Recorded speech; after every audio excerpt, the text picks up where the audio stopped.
একটা কথা মনে রাখতে হবে, কোনো তত্ত্বের, যে কোনো তত্ত্বের ত্রুটি থাকতে পারে, ত্রুটি আছেও, কিন্তু সেই তত্ত্ব অনুযায়ী যারা সমাজ কাঠামো গড়ে তোলেন, রাজনৈতিক ব্যবস্থা গড়ে তোলেন, সমাজতান্ত্রিক গণতান্ত্রিক রাজনৈতিক ব্যবস্থা যেসব দেশে গড়ে উঠেছিল, সেই সব দেশের কমিউনিস্ট পার্টি, সেই সব দেশের নেতৃস্থানীয় ব্যক্তিরা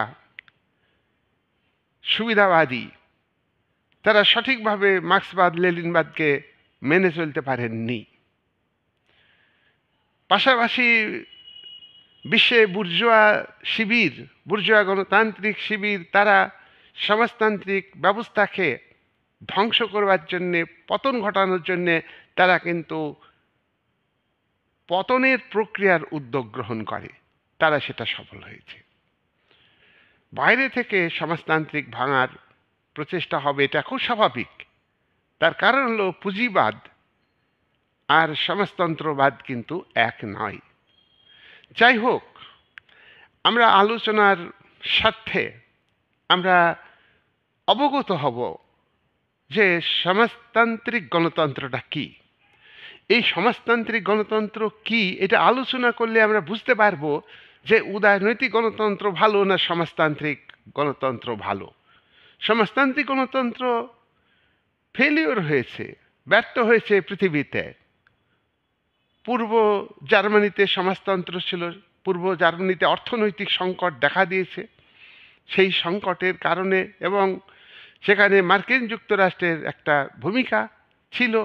সোভিয়েত ইউনিয়ন নিজেই ভেঙে যাচ্ছে, সেই জায়গায় দাঁড়িয়ে সোভিয়েত ইউনিয়নের ভাঙনের আগেই পূর্ব ইউরোপের সমাজতন্ত্র ভেঙে পূর্ব জার্মানি এবং পশ্চিম জার্মানিতে ধনতান্ত্রিক উদারনৈতিক গণতন্ত্র ছিল, তাই দুই জার্মানি এক হয়ে সেখানে ধনতন্ত্র প্রতিষ্ঠিত হয়েছে, উদারনৈতিক গণতন্ত্র চলছে, সমাজতান্ত্রিক গণতন্ত্রের পতন হয়েছে।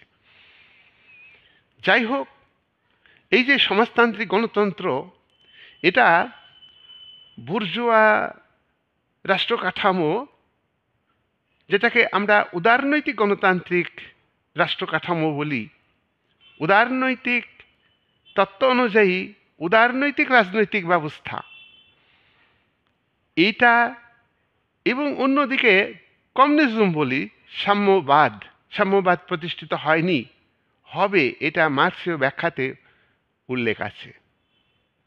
তো সাম্যবাদ আর এই সমাজতন্ত্র, এই দুয়ের মাঝামাঝি, সাম্যবাদ আর উদারনৈতিক গণতন্ত্র, এই দুয়ের মাঝামাঝি হচ্ছে